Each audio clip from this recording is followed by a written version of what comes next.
Hi, today is Tuesday, April 25th, 2017, and this is A Swede Speaks. And actually, today is the day to remember Seifo, or the genocide of Christians that was committed by young Turks from year 1915 and onwards. And this was something that happened when the Ottoman Empire was collapsing and the state of Turkey was born. And it's not recognized by Turkey. They don't want to talk about this, but we have to talk about this. So what happened was that in the heartland of Christianity, and I mean, because Turkey, what we know as Turkey, is really situated in the heartland of historic Christianity. Three of the congregations that Paul writes to in his letters or in his epistles are in today's Turkey: Galatia, Ephesus, and Colossae. And Constantinople, which is Istanbul today, was the capital of Byzantium, or the Eastern Roman Empire, which was a Christian empire that lasted for 1,000 years after the Western Roman Empire fell. And Byzantium only fell after a Turkish invasion, because the Turks were invaders that came from the east. And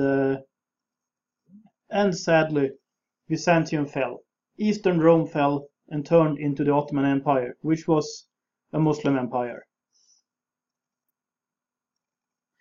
So, what happened in 1915? Or, well, from 1915 to 1916? There was a massacre, a genocide of Christians in what was to turn into the Republic of Turkey. And this was done by a group called the Young Turks, because they were the ones who overturned the Ottoman Empire and created the Turkish Republic. I wonder if the people known as the Young Turks today, this left-wing group with a YouTube channel, I wonder if they have thought about this. Maybe they have. And I wonder if that Armenian descended member of the Young Turks have thought about that. Anyway, in Diyarbakir province, 97% of the Gregorian Armenians were killed. They went from 60,000 to 2,000 people. And when it comes to Armenian Catholics, 92% were killed. They went from 12,500 to 1,000. Chaldean Catholics, 90% killed, from 11,120 to 1,110. Syrian Catholics, 62% killed, went from 5,600 to 2,150. Syrian Jacobites, 72% killed, went from 84,725 to 24,000. Protestants, 69% killed, went from 725 and 500 of them were killed. And in Mardin province, from 1915 till 1916, Armenian Catholics, 97.1% killed, from 10,500 to 300. Let's take that one more time. From 10,500 to 300. Chaldean Catholics, 86% killed, from 7,870 to 1,070. Syrian Catholics, 18% killed, from 3,850 to 3,150. Syrian Jacobites, 58% killed, from 51,725 to 22,000. And Protestants, 48% killed, from 525 to 275. So, a majority, in many cases a large majority, of the Christians living in what is now Turkey were killed. They were killed off because they didn't fit the republic that was to be created. They were not wanted there. And they were killed off by, the Young Turks were supposedly secular, because the Republic of Turkey was supposedly a secular country, but Christians were not tolerated. I mean, at least to a large degree they were not. They killed them off. And the Republic of Turkey has yet to recognize this. Sadly, I don't think it's going to happen with Erdogan in power. I am actually afraid that he is going to pull off something like this with the few remaining Christians in Turkey. The Christians in Turkey really need all our support, all our help, and all our prayers, because it's getting bad again. And when it comes to, well, this is known as Seyfo, and that's the genocide of Christians in Turkey 102 years ago, in 1915 till 1916. And Seyfo has been recognized by Sweden a few years ago.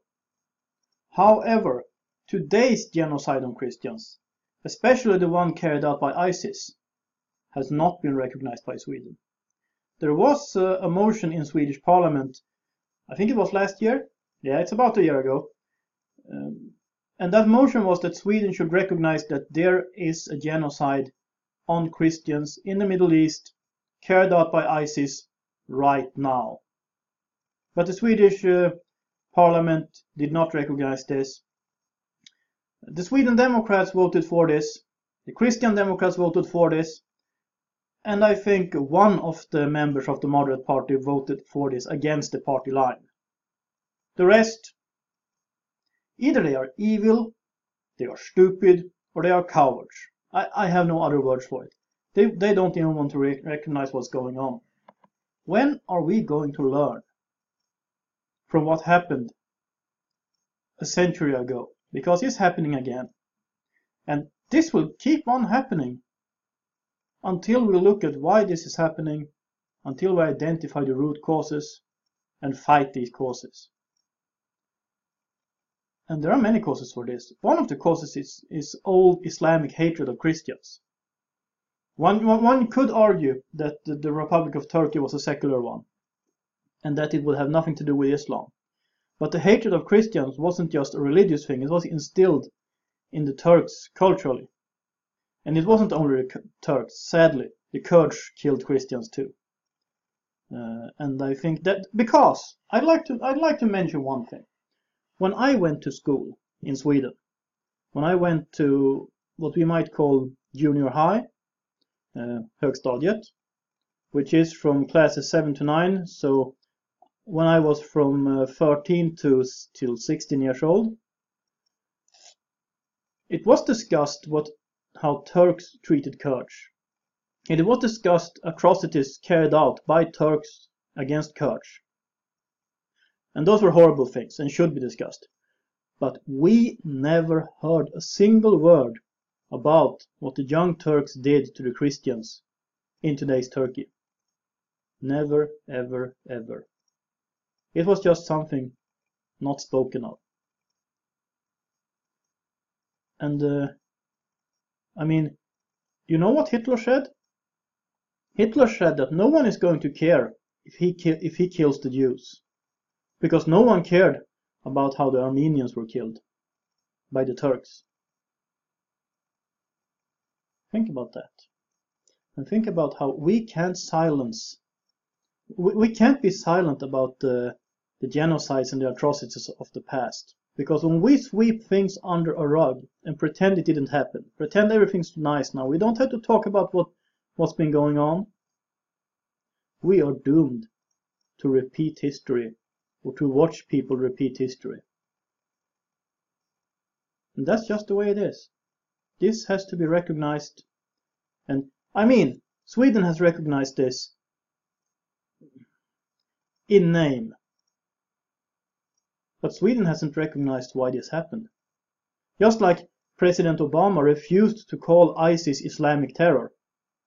He wouldn't call it Islamic terror and gave some stupid explanation how he wouldn't call things Christian terror, without understanding the difference between Islam and Christianity, difference that I won't get into here and now because that would make this video a long one. But I mean, unless we fail to recognize, for instance, the nature of Islam and how this nature of Islam also has turned into cultural ideas about Christians and Jews. If we fail to see this, there is no hope. We have to see this, and we have to act accordingly. And that's what I have to say about this right now. I would like to thank the people who are supporting this channel through prayers, through Patreon, through PayPal. That's all greatly appreciated. And if you like this channel, please subscribe so you don't miss anything. And if you got something to say, feel free to comment. If you like this video, please like it. And please share my videos on social media, on Facebook and Twitter and whatever. I'm trying to reach 1,000 subscribers and I'm getting closer. And I want your help with that too. And of course, I would also like to encourage you to support this channel.